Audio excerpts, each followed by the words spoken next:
What's up, everybody? Crew 704. Thanks again, and thank you for joining us at the Overflow.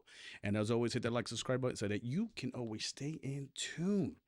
Well, I wanted to really change things around here, and due to the fact that in the industry that I've been working in, there has been a lot of first responders, a lot of law enforcement, and it seems like no one is really taking them so serious on what they do, and they're more likely, the service of the streets, as they say, So what I wanted to do is I wanted to get a insight look on their background, stuff like that. So I was blessed enough to speak to an individual that I can honestly that came into my life. My short testimony was we met each other in this job. I don't want to say any names, but in the job facility that we are. To know that this gentleman is more than just a face. So, who I wanted to introduce here, and some of you might know who he is, but I do want to give him all the aspirations to do what he does. He loves what he does, and everything that he does, he puts a full heart to it. So, who I like to introduce is my man Mario Zepeda. What's up, man? I appreciate everything, bro. I appreciate you No, coming no, on. no. Thank you. I appreciate for taking the time. I know you are a busy individual. You're a father, taking care of the kids. And I see you're very active in your children's lives, and that's I Yeah, very implore you, and I yeah, think because many fathers are not doing that. They take their children for granted, and I really I get happy when I see these things, and you're always doing something different with your kids, and it's awesome, bro. Awesome. yeah. I try, man. I try. It's been difficult. Because I like and a lot of other people know that I'm friends with or that I work with. I am divorced. Um, so there's mom and then there's me, and they have two different lives to go home to. But at the same time, we've made it work to where it may be two different locations, but the lives are still the same. Kind of.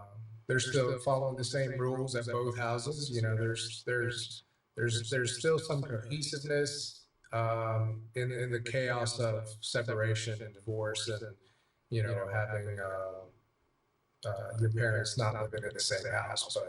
But yeah, I try my best to make sure that I spend as much time with my kids as I can, because, like I said, one minute they're the age and the size that they are, then the next minute, they're grown ups and they're wanting to do their own thing. They don't want anything to do with you because they have friends and everything else. So just try to take advantage of it, man. Gotta Yeah, yeah. take advantage of what I can. Definitely. I mean, kids grow. Kids grow up, and it's like one minute they're little infants, and now they're adults, and it's just like it's sometimes it's a strain. Sometimes it's a strain Yeah, for some people. yeah, But I mean, I'm really like I'm encouraged because I'm like, man, this guy's doing his thing, man. Even try, man. Try my best. Yeah. You got to set a good example, man. Like you said, I was worried at first, when my ex-wife and I separated, because I didn't want to be what I considered, no disrespect to anybody else, but what I considered to be, a part-time right. dad. Just to be completely honest with you, man, just the courts, from my experience in law enforcement, I was 15 years in law enforcement. 10 of those 15 years I spent on the civil side of it, serving civil papers when it comes to divorces and child custody. And all that. So the courts don't favor fathers, at least not in this state. That's just the way it is. Because when we went through our separation and our divorce, it took a lot for me to come up and say, look, I'm done. Uh, I'm just not in love with you anymore, and I made that decision. It wasn't easy. It was hard, because I knew that there was going to be heavy consequences after that. Um, but I also made a promise to myself that I wasn't going to degrade her. I wasn't going to, talk bad about her. I wasn't going to do all the things that most people do when it comes to that situation. Because they're trying to show the world that the other person's evil, and they're the victims. That I made a promise to myself that I wasn't going to do that, and I didn't. From that moment where I decided that I was done, all the way up to now, I've never done it. And went to court. Did the same thing. I didn't do it. A lot of people called me crazy.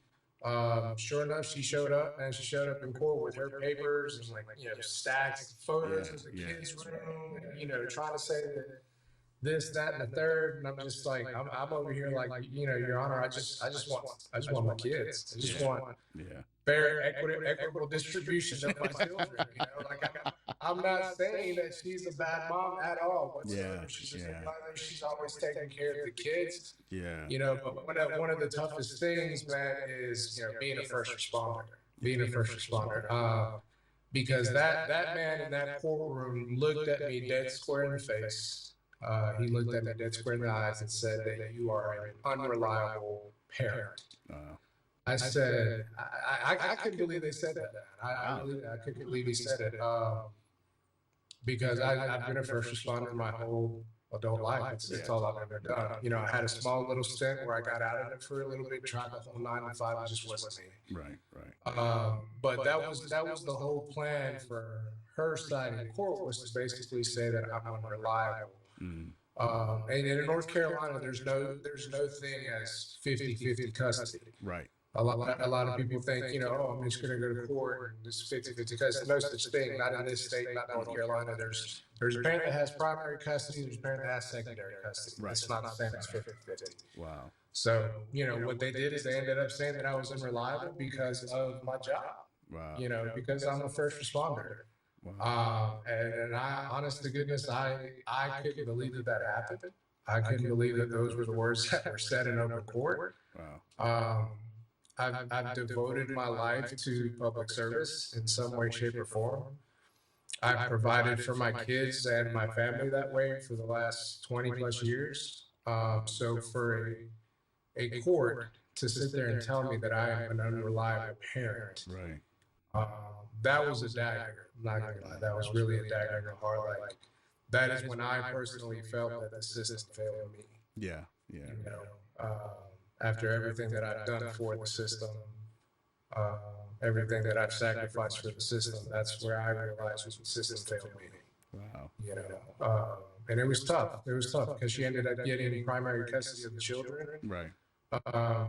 I got secondary custody. Okay. So basically,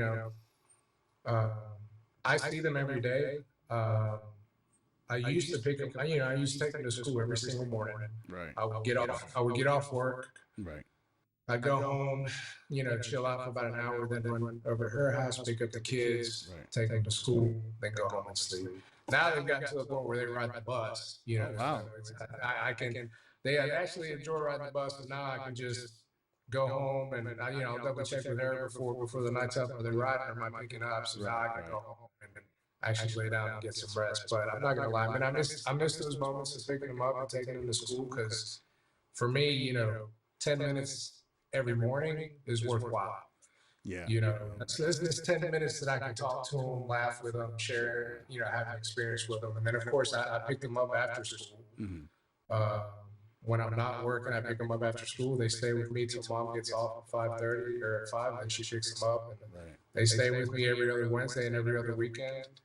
But like I said, her and I have such a good co-parenting relationship that I can pick up the phone and be like, hey, I want the kids to stay over. Right. Okay. No problem. Okay. So that's why I've done everything that I've done and not listened to everybody else. Right.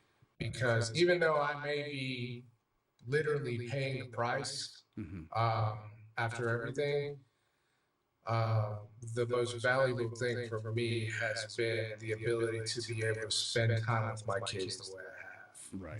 That's been my main goal. Right. That's been the only thing that I've really focused on. It's like I have to make sure that whatever I have to do, whatever I have to go through with her in that situation, at the end of the day, it'll be worth it, because my kids can never and will never be able to say I wasn't there. Yeah. That's a lot. I mean, it seems like, starting from, a point of trying to put the puzzles together, and then all of a sudden, things are falling into place. But I tell you, it sounds like it took some time. I mean, a Oh lot yeah, of, for sure. yeah, a lot of fathers aren't like that. I mean, I had my issues as well, with my kids, and then after a while, when they get older and stuff like that, they like to live their own life, and then you know, Right. Yeah. it's pretty much gone, and stuff like that. Yeah. But as a first responder, I mean, how would that be like? How can I say? How would it be not to say a struggle, but to have that challenge to be a first responder and then a dad at the same time? Like, how does that work? It's it can be tough. It can be really tough because you have to, and it also depends on what kind of first responder you Right, right. are. So yeah, tell us a little bit, because we know that you're a first responder, you're an EMT now for the city of Charlotte. So I mean, what was before that? What did you do? So I was a police officer for 15 years. Oh, Yeah, I was a deputy for 10 of them. Then I flip flopped around for a couple departments after that and finished out my years. right, Um, and that was just solely a decision that I made to try to salvage my family at that time. right. Um, and my marriage and keep everything afloat. Obviously, it was all for nothing. I lost everything, and here we are now. Right. But yeah, that's been my journey. The majority of it has been in law enforcement, and then I got into the medical aspect of it. I got my foot in the door with Novant Health as a security officer, and then I worked getting my CNA while I was working at Novant. Left Novant, went to Atrium, worked as a CNA for about a year and a half, Mhm. and then got my job where I'm at now as an EMT. Oh wow, that's a big jump. But it was big, man. It's a big decision because in my mind, I was at a point in my career, 15 years, I had to make a decision. I either jump ship now or I stay and just bite the bullet and finish it out. Because I think if I would have stayed another 5 years, to me, in my mind, it wouldn't have been worth it to leave it. I would have just finished it out. I'd still be a cop now. Right. But I was at a crossroads where I was like, it's now or never, and I decided to do it. And I'll be honest with you, it's been the best decision I've ever made. Oh, nice. It really has. That's good. Best decision I've ever made. I don't regret it one bit. To be honest with you, I kind of wish I would have done it sooner. Right. But that's just me. I mean, I commend all the men and women that are still in it, that can still manage to deal with it and their personal lives and everything. Right. I commend them, but it was just time for me to go. Yeah, yeah. I mean, it was different. I mean, back in New York, and that's where from. I did 10 years of correction, and before that, I did another 5 years with the fire department. So I understand the strain that it puts on a person until you get to that point of what decision am I going to make? Am I going to stay here or am I going to go? What am I going to do? But it seems like the way you went was kind of like you was from law enforcement in such a long time to right now you're still first responder and now you're still serving the city versus versus doing everything else. But now you're serving the city, which is like, wow, that's awesome. That's awesome. Yeah, I like it was like I said again, it was a tough decision because I really didn't know what else to do with my life. I didn't have I didn't have a degree, still don't have a degree. Right. I'm 39 years old. Mm-hmm. So I'm not going to say that I didn't have opportunities because opportunities are always there. You just have to take the initiative to look for these opportunities, and work at it. Right. So at the time, like I said, I was married, and I was telling my ex-wife, I said, I'm going to go ahead and jump ship. And she's like, you're crazy. This is all you've ever done. What else are you going to do? And I explained to her, I said, there's only two things I ever wanted to do. This is either be a cop or be in medicine. Right. In some way, shape, or form. And, she tried to convince me to stay. And she's like, you don't know anything about medicine. You don't know what to do. I said, well, there was one point in time I didn't know how to be a cop either. Right. Makes sense. You never know how to do something until you just go and do it. Yeah. Makes a lot of sense. I said, there's no difference here than there was for me when I wasn't a cop and then got into it. So I I went and did it, man. If you see an opportunity, you take it or you don't. That's really the two decisions that you have, Right. in my opinion. Wow. Uh, but yeah, like I said, it's been tough. It's been tough. I'm not gonna lie. I've suffered a lot mentally, emotionally.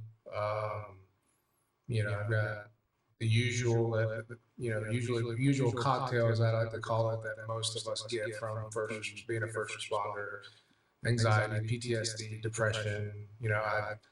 I had a suicide attempt. When I was transitioning over from law enforcement to medicine, and that was kind of at the same time frame where my divorce was going on. Right. Right. And it was a bad time, man. I spiraled out of control and hit rock bottom. Wow. That's tough. Now, being an EMT, I mean, do you find yourself in that same situation where you get I call them those moments where you're just like, why am I doing here? Why am I, like just kind of like, because it does happen to me, it does happen Yeah, to for me, sure. So I mean, Yeah. yeah, and I don't think a lot Yeah. of people are talking about it either. No. There's in law enforcement, there was a rule: if you can make it past your first 5 years, you'll be able to finish it out. Hmm. If you can't make it to your 5 years, you're just not going to make it. Right. Um, but yeah, I mean, still to this day, I get those moments like, why am I still doing this to myself? Why am I still putting myself through this? Why Yeah. am I working the hours, the crazy shifts? Why? Right. Right. Um, you know, but I just wholeheartedly feel like this is what I was meant to do. Right. That's just me. I just feel like this is what I was meant to do. I'm a saved man now, and I rely heavily on my faith, and I feel like I've been put on this earth for this very reason, to be a first responder of some sort, to help people. But if I decided one day to actually leave, I can promise you that it's not going to be a regular 9 to 5 crunching numbers or anything like that. It's Right. going to be something where I'm going to be helping somebody. Right. That's just who I am. Wow. It's what I'm good at. It's what I do. There's no getting away from it. Right. But I've just been blessed to be able to see that and realize that, Mhm. and come to the understanding that this is where I need to be in life. Yeah. I mean, because I mean, there are times when we talk, and there's others that we talk to and stuff like that. Like sometimes in your busy day, saving lives, attending to people, going from one county to the next county, to do your service in a long shift, where is the reset time for you? Where is that time where you're just like, man, I got to really just put myself together before I go on this next run? Um, there's no set time. There's no set situation. There's no set call. Right. You just I always say you turn into a machine. You just turn into a machine. When I was a cop, Mm-hmm. I you see it in the movies, you hear it in the movies, and it's reality as Right. well. But when I was a cop, and a lot of cops that I've talked to, that I've known, still to this day will tell you the exact same thing. You just kind of have to accept not going home. You have to accept dying. You have to accept that you're already dead. Right. So mentally, you can focus to go from one call to the next. Right. Now, that's law enforcement, because you never know. Society is the way it is today. You just Yeah. never know. We're going to catch a stray bullet, Yeah. unfortunately, but that's just the way it is. However, being an EMT, on the medical side of it, medical aspect of it, I still go to the same stuff that I went to when I was a cop. Right. I mean, my partner and I, we just recently, our last shift, the one that I talked to you about the other night, our very first call was a gunshot victim. Mm. Gunshot victim that was staring death right in the face. Wow. Transported to the hospital, and we went from 0 to 60 just like that. Wow. It's just one of those things you have to do. And then the very last call before the shift ends, we end up getting a pregnancy where the lady was getting ready to deliver this Oh child. wow. And, you know, here we are rolling out of the ambulance. She's crowning. We get to the hospital doors, and I look and I'm like, oh, there's a head. And we're rolling through the hospital doors, and here comes the baby. You know, my partner's pushing, I'm pulling, and at the same time, I've got this other hand right here trying to catch the baby. Wow. It's again 0 to 60 from Wow. 1 second to another. You just every person has to do it on their own. You know, that it's an individual thing. There is no set way to be able to reset. Mm-hmm. Every person has to do it individually, their own way. The biggest thing is knowing if you're working with a partner. The biggest thing is knowing your partner, Right. understanding your partner, how they work, how they function mentally and emotionally, and all that stuff, and be understanding of that. In order for your partnership to thrive. Right. You know, and I've been blessed. I've been lucky. I have a great partner when it comes to that. Her and I understand each other so well. I think personally, when it comes to that, to where she can look at me and say, "There's something wrong with you. You know, you're not you. You're off your game."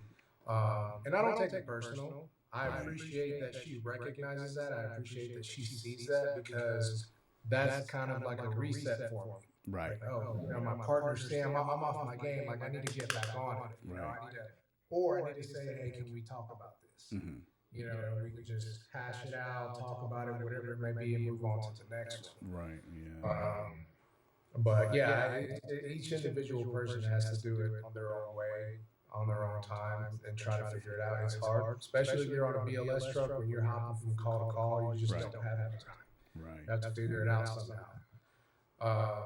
But it's you know, I just like, it's amazing how, like you said, you know, it's from 0 to 60, and just, you know, it's like one after another. You can have I guess you believe you can have some downtime as well, but then you have your moments where you're like, either fight or flight. You're all the way in, right. You Yeah. know, and it's amazing. So I mean, during your, you know, during your, I guess, your journey as being an EMT, you see different things. You know, is there a moment where you're just like, you're at a call and you're like, what the hell, kind of like, No. you know, like what? I mean, and almost every shift. You know, you know, especially in Met County, you know, almost every shift that we go on, that we check on duty for, where there's going to be a call where we're like, what the crap, you know, like, what's going on? Why? Yeah. You know, yeah, this is, you know, you have to do a lot of troubleshooting to be Wow. completely honest. You know, you have to do a lot of troubleshooting, because it's not always black and white. Mm-hmm. I do like to say, though, with medicine, it is more black and white than like I experienced in law enforcement. Right. Because you know, you have signs and symptoms, and then you have your protocols on how to fix it. Right. But there is some gray area. There is some troubleshooting that you have to do, because I mean, you're going to see some wild stuff that you're like, Yeah. why? You know, how did this happen? How are we going to fix it? What are we going to do? Right. But yeah, Was there ever a call? I mean, it has happened to me. Was there ever a call where, you just, it kind of like either your PTSD, yeah, kicks in, and then you're just like, which kind of affects you, you know. I mean, there's times when I you know, there's situations that I've been, but with you, I mean, I know you're out in the street, and you know, was there ever a moment where you're just like, you kind of not say frozen, but just like, it kind of hits home, kind of like. Mm-hmm. Yeah. I've been doing public service for 20 plus years now. I never had a particular, when I was a cop, I never had a call to freeze me up and stop me, because I was a machine. I was focused. I did the job. I did it well. I moved on to the next one. Mm-hmm. Never let it affect me when I wore a badge. Right. After I left law enforcement, my PTSD kicked in, my depression, my anxiety, all that kicked in about almost 2 years after the fact. Oh, wow. It took that long for it to kick in, and it slowly had been kicking in throughout that time. I just didn't realize that I didn't know. But once it was there, it was there. And I gave myself some time before I got back into uh, public service because I didn't want the PTSD and all that to affect me.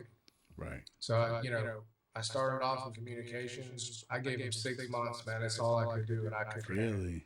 Wow. People screaming in your ear, help me, save my wife, save my husband, save my kid. And the only thing you can do is say, I have an ambulance on the way. That's tough. Wow. The first responder in me couldn't do it. Now, my managers and my coworkers are like, you're doing a great job. You don't understand. At the time, though, I'm just like, I'm in a better place mentally where I can tell you right now, this is detrimental to me. Oh, wow. I cannot do this because I'm going to go back to that sinkhole. I'm going to go back to rock bottom. Right. And I'm more important. I'm in a part of my life now where I can say that I am more important and I protect myself. Right. So I gave my notice. The company didn't want me to leave. I'm thankful for that. The company appreciated my work ethic, I guess. And they gave me a way to stay with the company, and that's when I went into logistics. Right. I spent a year there. And then I went out to the field after training and getting my EMT cert. And then I was good for almost a year. And then finally I had a call that affected me. Right. It was a pediatric arrest. Okay. Child that had passed. And the whole situation was just, it was just hard, man. And it hit me out of nowhere. It hit me out of nowhere, man. I don't know. At the time, it was like, there's no rhyme or reason. I mean, obviously, a child dead in front of you and your efforts don't do anything. Yeah. That's hard. That's hard on a human being. Like, you don't want to see a child dead. Being a father, Yeah. it was hard for me. But it really kind of messed me up, to be honest with you, mentally, personally, trying to figure out if I could do this job. Trying to, again, asking that, why am I doing this? Right. Yeah. I had to call EAP. I had to call EAP. I had to talk to him. I did the therapy for 2-3 months. Right. Got back on medications to control the anxiety and all that stuff. And I got my head back in the game. Right. Again, but I owe a lot to my partner. Right. Because my partner helped me get through it. And I can't stress it enough, man. Having a good partner and being able to be cohesive when it comes to situations like that is so detrimental. Yeah. Right? It was a very, very hard situation. That was the one and only time in all the years I've been doing this where it has really questioned my skills, my ability to do this, to the point where I had to call a supervisor, like I had to go home. Yeah. Because I just screwed up this call. I left my partner hanging. I didn't provide accurate service to this individual. It wasn't a life or death call or anything like that, but it was one of those things where I was able to recognize, like, I literally froze. Bro. Like, I just stood there. And it's a situation where I knew what to do, what to get, where we were going to go, what route we were going to take to help this patient. I froze. I absolutely froze. And it was hard. It was tough. But I got through it, thank goodness I had good support with supervisors at work. They were looking out for me. They guided me in the right direction that I needed to go to get help. And that's what I did, and I got myself out of that funk. Now I'm back to business as usual, back to normal. So yeah, that sounds great. I mean, like you said, man, as being a workhorse, and then all of a sudden there was a brick wall, and then Yeah, You it's know, hard. it's hard. So I mean, and it's good to know that we can be transparent about the stuff like this. And Yeah, for sure. the main key here, where I always say to myself, is that what am I to do in a situation like this? It's hard to be the smartest guy in the room, at times, but in this, it seems like you really overcame these.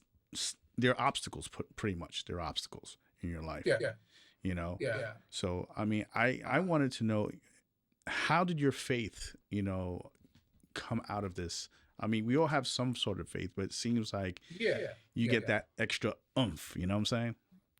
yeah, and and I also want to say too, like I can't stress enough how important it is to be open, like you said, and transparent about whatever you've got going on. Yeah. There's so many individuals in our field, in our line of work, that are just, I don't want to say closed minded, but like kind of like I was when I was a cop, where you were just so focused and trained to be this kind of individual doing this, Right. and you were able to go on about your business, you know. But at some point in time, when you leave it, Mm-hmm. it will affect you some way, shape, or form. But I can't, again, I cannot stress enough the importance of being transparent and open and talking to somebody. Mm-hmm. I don't care what anybody says. I don't care what anybody says. I advocate for mental health. I advocate for therapy. I advocate for being honest, open, transparent. I advocate for crying. I advocate for having emotions and feelings. Like, I mean, I broke down in front of my supervisor and my partner. Like, I'm just full tears. Like, that's how bad it was, man. Like, And I it's felt okay. like a complete and utter failure. But I knew in my mind that I'm good doing that. I'm okay doing that. I'm human. You know, I'm not a machine, even though I was trained to be one. Yeah. I'm not a machine. I'm human. I have emotions. And you're gonna have some people that are just gonna look at you and they're gonna think, "Oh, you're weak." No, you're not weak. You know, that's not weakness. Having emotions, having uh, feelings, feeling a certain way because you saw something tragic. That's not weak. That's just being a human being. Wow. You know, that's being a heart. That's having a heart. That's being empathetic. Mm-hmm. And as one of my supervisors told me, who I was breaking down in front of, you know, I would be concerned should you not be acting the way you are. You know, Wow. that's what she told me. Like this, acting the way you are right now with your emotions, crying, feeling some kind of way, you know, this makes you a better provider. Mm. And she said, you know, she told me, I look at you and I see and I know that you are a good provider Right. because you have these emotions, because you have these feelings. So, in other words, she's basically saying you're not just going over here and saying, okay, here's a bandage or here's this and here's that, and moving on to the Right. next call. Because I do take my job personal Mm-hmm. to a certain extent. You know, my mother lives in a different country. Mm. She has health problems, and she has some family there to help her, but she doesn't have the help that she deserves. Right. So especially when I became a CNA, and then when I became an EMT, I took that very personally because I want to be that person to somebody else Right. that doesn't have somebody. And so that's how I treat and try to treat every single patient. You know, Wow. and that's how I just that's how I went about my life when it came to medicine and patient care. Then I got saved. Oh, You know, wow. then I got Amen. saved. I accepted Jesus Christ into my life, and completed, you know, did a complete 180, changed my life around.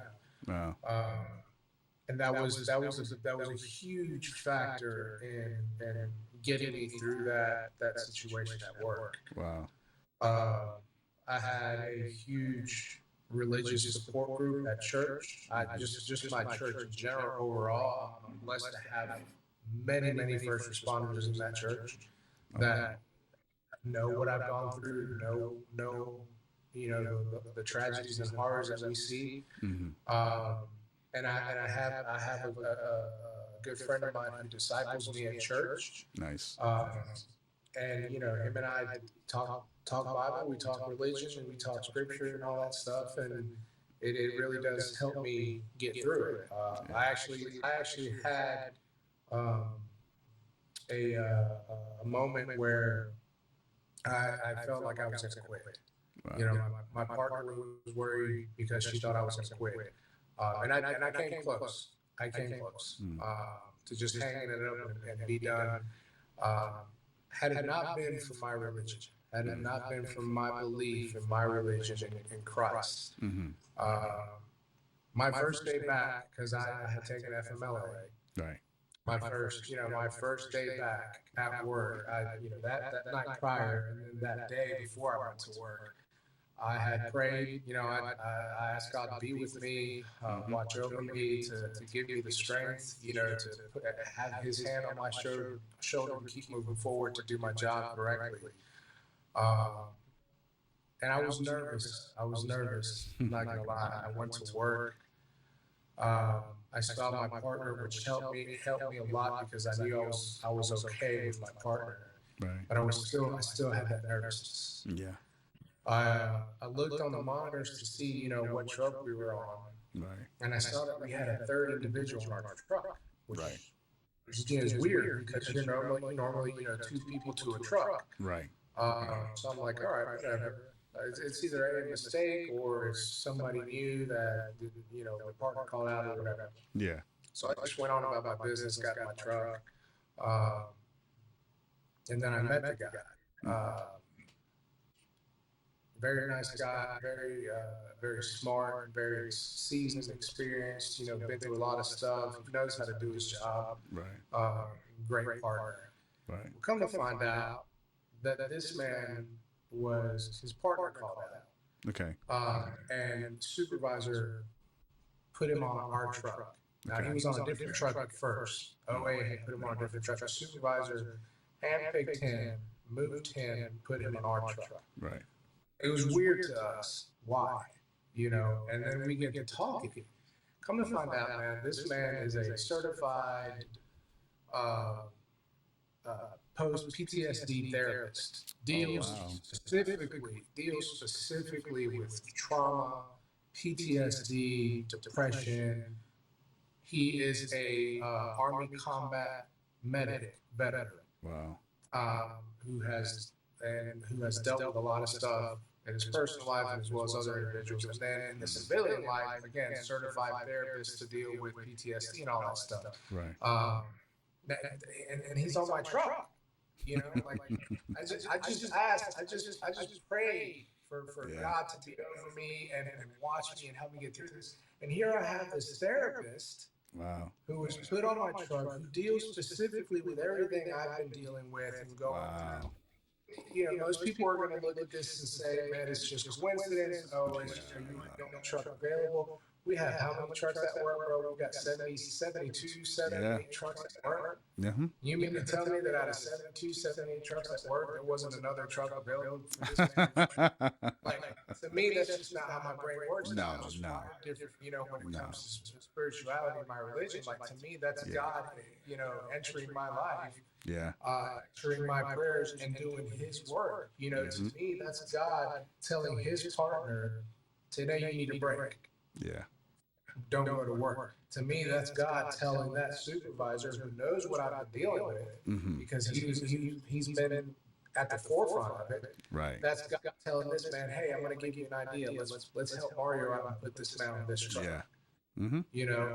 To me, that's all God. That's all God. That's God moving the chess pieces. Doing what He does best. Yeah. When you're a true believer, when you're a true follower, now and answering every single prayer that you have. That's you're not gonna and actually and he had that guy, my partner at the time was asking, like, you really believe that, don't you? I said, absolutely. Yeah, of course. You're here for a reason. Yeah. You're here for a reason, and you're here because I prayed for you. Right. Now, I didn't say, hey, please, Lord, send me this guy. Yeah. That's not how answers prayer work. He gave you exactly what you needed. Right, exactly. That's and that's what people don't understand too. Is like people are going to say, hey, God, I'm tired of being angry. Help me not be angry. Well, he's going to give you a situation for you to work on that. Mm-hmm. He's not just going to throw some pixie dust and No, he's not. No, he's not. God, don't let me be afraid. Well, he's going to give you a situation for you to work on that. Yeah. And you've got free will to do what you want. Mm-hmm. But as long as you understand who Jesus Christ is, as long as you understand who God is, and the miracles that He's performed, and you really truly believe in Him, Yeah. beautiful, wonderful things will happen. And I truly, wholeheartedly believe that has what happened to me during that situation. And even since then, there's been so many things that have happened to me in my life. Like mentally, I'm in a better place. Emotionally, I'm in a better place. Like I'm at peace. Mm-hmm. Even with the situation with my ex-wife here recently, where I found out that she has, just been talking cold hard crap about me. Mm-hmm. Saying that I'm this, saying that I'm that. Now here's a woman that I thought that for the last 2 years we've been good because we've been co-parenting. Like we joked, we laughed, we talked about the kids. She'd send me, funny memes and stuff like that. I thought we had a good relationship. I legitimately thought we were friends. Mm-hmm. And then to find out that she did what she did, and then I confronted her about it, and she looked at me and she said, well, isn't it true? Isn't it true? I said, I've never denied it. I told you the truth. Mm-hmm. I never denied it. I never denied being who I was. I was a horrible man. I was a horrible man. Yeah. Horrible. I was a horrible person. Yeah. And I deserve a lot of things that happened in my life. Right. I'm not going to deny that. But I was a horrible human being. I did a lot of things that I'm not proud of. I did a lot of things that I shouldn't have done. Right. But I have since then accepted the fact that they've happened. I've asked for forgiveness for whoever I need to ask forgiveness from. Mm-hmm. It's up to them whether they want to give you that forgiveness or not. Yeah. But when I became saved and I accepted Christ into my life, and I took Him into my heart, I knew I was forgiven. Right. The hardest part for me, and for anybody in general, I think, is forgiving yourself. You're going to struggle with that until you learn to forgive yourself. Right. You have to accept the fact that you were this person before Christ and know it, and then forgive yourself for it and leave it behind. Because God tells you to move forward. God tells you not to look back, because He's paving the way for you to move forward. Once you take God into your life, once you accept Christ into your heart, whatever's behind you, whatever you did, whatever happened is irrelevant at this point. Right. Yeah. That man hung and died on that cross for your future, not for your past. And if you can understand that, if you can come to that point in your life where you believe that, you're going to move forward and you will be just fine. Everybody else may not be. Everybody else may still be salty because of this or that. Of That's course. your concern.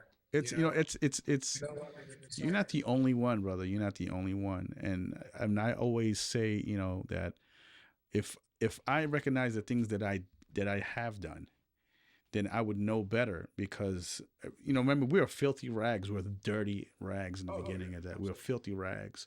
There's no other name under heaven or earth, that who Jesus Christ is. And we understand that. It's the people that we are coming forward and saying, listen, I am a new creation. I am new, my mind is brand new again. I accept the things that I've done wrong, and because of that, He's forgiven me. And now I need to, like you said, forgive myself.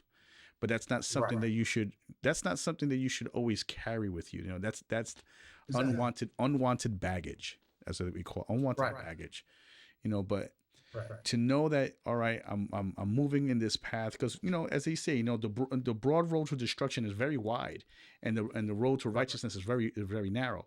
So they're always going to look at something that you've done wrong all the time, even though you're trying to work this narrow road. Never fails. It never fails, but that's okay. That's Yeah. fine. That's fine. It's okay. Yeah. Yeah. And there was a point where someone asked me one time, like, you really truly believe in Christianity? I said, absolutely, I do. Absolutely, I believe in Christ. I believe in God. I believe He died on that cross. But I was not a saved man. I said all day long, I believed in it. I believed in the story. I believed in the situation. But I was not a saved man because I wasn't living what a true Christian would say is a Christian life. Like, I wasn't living it. Right. Because you can't sit there and say that you know God, you accept God, and love God, but still live your life the way you want to live it. That's not how that works. No. Like you said, a narrow path. Yeah. Road for destruction is miles Very and miles broad. and miles Yeah. wide. Very broad. There's so many opportunities for destruction, but that road to a righteous path in Christianity, to the path to Jesus Christ and heaven and God Himself, is so narrow. Yeah, it's very narrow. It's the hardest thing you'll ever do. Mm-hmm. And we actually covered that in church. My pastor asked me, what is it like to be a Christian? And then we'd get so many different answers. Everybody would answer everybody would answer their own specific way. But in my mind, my definition of what being a Christian is like, there's one word: hard. Mm-hmm. It's hard. It's hard being a Christian. It's very hard. Christian life. No. Because once you accept Christ, the devil is working, the enemy is working that much harder. Right. To make you mess up, to trip you up, and you have to stay on your path to righteousness. Of course. Paul said it himself. He beats himself every single day. Exactly. He beats himself every single day. And it's hard. Listen, you are not alone in this road. There are millions and millions of people who are on the same path, who want to go the righteous way, but it's always something. It's always maybe a rock in the road that might trip it up, or it's always something. It's always, so that's why we need to. It's hard. We need to beat ourselves every day, man. Right. Yeah. And my buddy who's decided, man, we had this conversation in reference to that, like.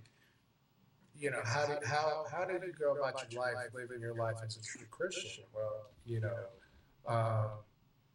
everybody's going to be different, right?